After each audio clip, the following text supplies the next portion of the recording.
કે વિસાવદર અને ભેસાણની બજારમાં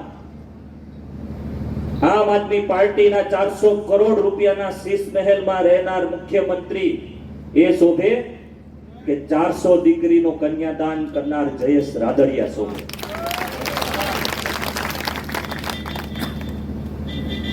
તે નિર્ણય કરવાનો સમય આવી.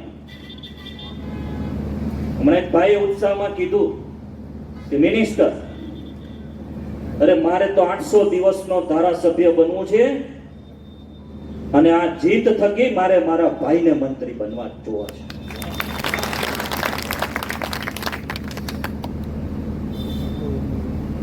ખાલી 800 દિવસ તમે મને આપો,